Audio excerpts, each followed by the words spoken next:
काल ना शिवानीच्या मुलीचं पावणीत होतं आणि तिच्या घरी बारसं पण होतं. सो त्यासाठीच असं गावाला राऊंड मारून इकडनं असं मंदिरात वगैरे नमस्कार करून ही शिवानी जाणार होती.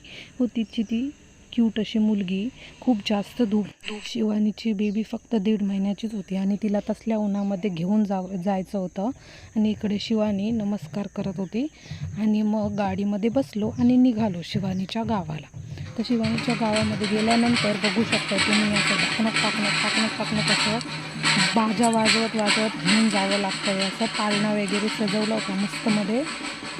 नंतर शिवानीच्या घरी गेल्यानंतर तिचं असं वेलकम केलं मस्तपैकी, बेबी आणि भाऊ आणि मस्तपैकी असं वेलकम केलं. एवढी माणसं होती तिच्यासोबत.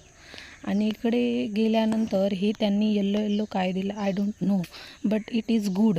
म्हणजे खूप सुंदर होतं हे, असं लस्सी टाईप्स होतं आणि हे पिल्यानंतर खूप म्हणजे असं धूप लागलेली ना, सो असं थंड मस्त वाटलं आणि मी पिलं, मला तर आवडलं.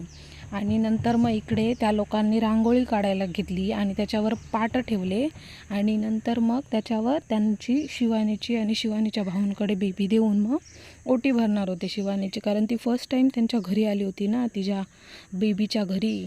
ती मामाकडे होती आधी आणि नंतर मग इथे सुरू झाली नेमिंग सेरेमनी. आणि शिवानीची बेबी ला मस्तपैकी फ्रॉक घातला होता ग्रे कलरचा आणि शिवानी आमची काय येडी निसती. नंतर मग इथे नेमिंग सेरेमनी, पण तिला खूप इरिटेशन होत होतं त्या फ्रॉकचं मे बी, पण ती रडत नव्हती, शांत होती. आणि इथे मग नेमिंग सेरेमनीचं डेकोरेशन केलं होतं सुंदरमध्ये. आणि मग इकडे त्यांनी नेम असं ओपन करायला स्टार्ट केलं होतं आणि तुम्ही बघू शकता हे नाव किती सुंदर ठेवलेलं. आणि इट इज काय ठेवतायत नाव, मी पण खूप जास्त गेस करत होते काय ठेवतायत. आणि फायनली ते असं स्टार्ट केलेलं त्यांनी असं खोलायला, ओपन करायला. आणि काय आहे, रिशा, नेम इज रिशा, म्हणजे त्या बेबीचं नाव रिशा होतं. आणि it is a cute name, म्हणजे की भाऊंचा र आणि शिवानीचा श, म्हणजे दोघांचं मिळून रिशा, असं रतेश शिवानी असं दोघांचं कॉम्बिनेशन करून त्यांनी नाव ठेवलं होतं. बेबी झोपलेली होती कारण तिला खूप जास्त भूक पण लागलेली होती आणि रडत पण होती ती.